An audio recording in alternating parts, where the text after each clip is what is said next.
Hello, how's it going? Welcome to this first ever video of hopefully a really epic series of just following my journey and how I basically have a bit of a comeback to fat loss. So just a little bit about me. If you don't know or you haven't followed me before, I am Chloe, I am an online coach and I am a mum with a business that helps women do the same. Now, this YouTube probably should have started about 4 years ago. For ages, I kept saying, I'll do it. And there's been so many transformations in that time that I'm really annoyed at myself, really kicking myself that I didn't just start back then. But now, nonetheless, it is January the 1st and we are cracking on with something that I said I would do. So here we are. So a bit of a backstory, if you haven't followed me for the last 4 years, is I had my first child, my son Bodhi, in 2021, so November. And this is the first time that I ever got uncomfortable. This was kind of post-lockdown era. And this is when we fell pregnant. And I didn't realise at the time, but I really lent on food. Now I know that obviously pregnancy is tough and everyone's a little bit different, but I just really struggled. And this is where I realised that you could get prenatal depression. And I lent on food quite a lot. And although I was actually gymming and I was training, and again, I wish I did a video on it at the time, I just binge eat. Like I had really bad habits, felt really tired, low energy, of course, as coupled with pregnancy, but a lot of that was the food aspect. So when we actually had Bodhi in the November, I was already starting way further back than I thought I would be. And that was really, really tough for me because it was already a celebration of no longer being pregnant and not having those hormones. But then I was left with this body that unfortunately had been abused essentially for the last 9 months of just eating. So it was a really tough ride, and probably that next year was a very transformative one. And for anyone that followed me knew that after just a few months postpartum, I was so keen to get back to my journey. I went out for a lovely walk because I was trying to increase my movement, my steps postpartum, and I fell down a step and I broke my ankle. And I ended up getting a trimalleolar break, which is all parts of your ankle literally broken. And it was a really bad case. And I went in and I ended up being in the hospital for about 5 days. They had to do corrective surgery on it. It took about 5 hours. And it was just a really rough start. Like I thought pregnancy was already bad. To get to the end of it, feeling like a complete alien, and women, if you're watching this as a mum, like you know that feeling. You just feel so alienated and it's such a transformative, hard time to get back to. So when this was coupled on top of it, I just thought, like, could this just get any worse? And that really set me back. And I actually couldn't, of course, because I'd literally eaten so much and I was now very unhealthy, unfit. My strength was low because of being postpartum.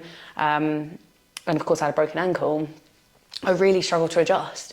And this is my first kind of like as to why that we should be keeping our bodies nice and strong and nice and fit, because when you literally don't have something in place, like a normal working leg or ankle, I was completely vulnerable. And I remember being in the hospital and looking around me at all these older women who relied on nurses just to go for a wee. And I thought, oh my God, like this is not where I want to be. So that was a huge sparker for me. It took me a good sort of 4 or 5 months of recovery. For the first month, again, I really struggled, obviously, because I couldn't hold my son anymore. And he was literally 3 or 4 months old. So my mum had to do a lot of heavy lifting there. She used to pick him up, drop him off, and then my partner would do the rest. And I had a bit of a disconnect from him, which was really sad at the time. So there was a lot going on. So there's a really strong why for me, which then sparked a lot of more movement. We went on our first holiday in the June. So I broke my ankle end of February. We went in June. And that was when I first started to see actually what my body looked like, not just postpartum, but from the 9 months of me just binging. So From then, I went and did my own online coaching. So I got my own coach just for the accountability side, because I was already a PT then. I actually did personal training at college. So I've literally done it for the longest period. I even did PE as a GCSE. Like, it's always been something I've been interested in, and it's just gone from there.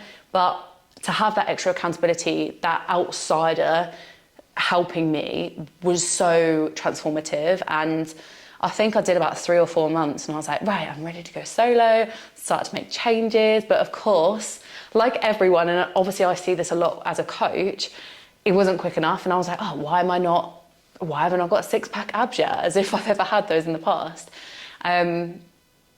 We had a little conversation, and I stayed on for another 3-4 months, which was great, because it really did help form my body the best, which was amazing. And then from that, I got into a bit of running. I started my running a little bit, because obviously, because of the ankle, the one thing I really wanted to do was like walk or run. Never really did much before in terms of running, but I was like, my God, like, I can't run anymore. Not that I've ever liked running or done it before. It was just like, oh, now that option's taken from me, I really want to get into that. So it started like a snowball effect. Since that date, since us getting pregnant and having that whole postpartum journey, it has kind of snowballed. And obviously, when I look back, I think there are so many changes that happened. I really wish I started this channel earlier. But then I started my first bulk, and I think at the time the reason I went into it was literally just because I struggled going further with the fat loss. If anyone's ever done a journey like this over 1 or 2 years, you'll find that there are times where you just feel like a little bit like a hamster wheel, and sometimes you get to a point where you just feel like you can't push any further, and you end up stagnating and going back and forth a bit, and it's really, really frustrating. So I thought, right, let's do a bulk, obviously. Now, we was due to get married the following June, and I started this bulk in the October the year before. And looking back, I think it was the best thing, because in terms of shape, again, as mothers will know, I dropped a lot of shape. Or maybe you've done this before, dropping loads of weight. I lost so much shape, and I was like, what the hell? So that was quite transformative. It really allowed me to kind of explore recipes and try new things and just let my hair down a bit, but really actually build muscle. But when I was coming back from that bulk, now this was sort of the January 2024, which was last year, I was like, right, I want to take my running up a notch, because it works so well with me dropping fat before. But what I didn't realise at the time was that increasing the training would actually have a negative effect and actually cause a lot of hunger, especially coming back from having a lot more food. So I really, really struggled. So in 2024, June, when we got married, I do sometimes look at the photos and think, what the fuck? Like, I wish I was a little bit smaller, or I wish I was a little bit more disciplined those months. But I took on this, like, looking back, like, stupid half marathon goal, thinking that would help boost motivation, but in fact had an opposite effect. So I do look back at that period and think, I absolutely love the day, and I really treasure those memories, but I wish I did a bit more. So after the wedding had been and gone, again, another journey I wish I documented was my first half marathon. And this was literally 2024, just gone, and I managed to get 2 in. One wasn't that great, but the other one was amazing. And that was it. I decided, right, I am not running again. If I want to go for a run, great. But I think the whole running journey really taught me a lot of discipline, turning up when you really don't want to, and actually a different type of goal that's away from physique and, you know, aesthetic sort of goals. And it was amazing, but I thought, do you know what? That 6 months has been and gone. I do not want to do that again.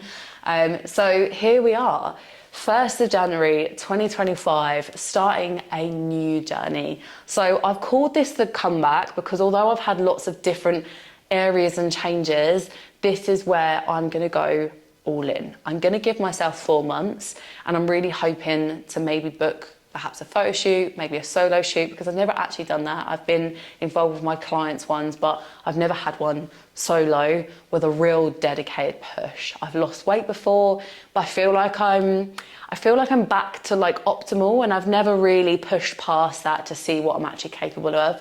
So hopefully in this series, you'll kind of see my workouts behind the scenes, day to day as a mum, and what I kind of prioritise and turn up for, but also my updates weekly. So physique updates, what I've tweaked, what I've changed, maybe the barriers and the days that I didn't quite hit 100%. And that's what I really want to bring to this, because so many people see my Instagram, they're like, yeah, she's lost weight. Yeah, she's doing this. And it's really hard sometimes to connect to that person to understand that it's not going to be plain sailing. It is going to be hard. I still have barriers. I still have habits and behaviours that have been ingrained for me. So this is going to be transformative for myself. And, you know, when you watch that from Instagram or as a client, you kind of don't see that actually we're just the same as everyone else. I am just a mum. I am just a normal person that has got her own barriers. So I really want this to be about sharing every aspect, but also practicing my own mantra, which we talk about with our clients, which is very much progress over perfection. And I think a lot of that will be about reflecting on the bad days, that, okay, what went wrong that caused me not to hit those goals? And so I really want to share those aspects as well and understand how we can overcome them, just like we do with our clients. So the goals for the next 4 to 6 months is to hopefully book a shoot in the next 4 to 5. I really don't want to leave this any further. If you are starting your own goal as well, it's really important to create a bit of urgency. If you give yourself a year, it can be really tough to connect with that goal continuously. So my main goal is to drop 10 kilograms. In my whole proper adult life, I've never actually been in the 70s kilogram bracket unless I was sort of like 19, 20. So I really want to get to 77, which is a 10 kilogram loss for me. And the other one is a performance goal. So if you followed me for the last few months on my Instagram, you may have seen on my highlights that I've been starting my own pull-up journey, which I have never done a pull-up in my life. And for the last sort of 5-6 months, I've really put an emphasis on that. So that is something that I'm hoping to get alongside this fat loss journey, but also a press up goal as well. Now, the reason I'm going for these, although these are more like functional sort of strength-based goals, is because I do not want to do anything that's going to hinder me sticking to my plan. Now, things like strength goals, like lifting a certain weight, or running goals or whatever, can actually hinder your progress in the sense that they need a bit more food. Whereas usually when you're dropping weight, dropping fat, you need to be focusing on consuming a little bit less. So it doesn't quite align. So those are my 2 other goals. Of course, the 10 kilogram one, and then a photo shoot to see where we're at. So those are my goals. Obviously, I'd love to hear yours in the comments. If you have set some resolutions, I'd love to hear them, even if they're not sort of aesthetic based. Pop them in the comments below. And if you are interested in following this journey, then click subscribe, and hopefully I will share my lovely updates every single week with you.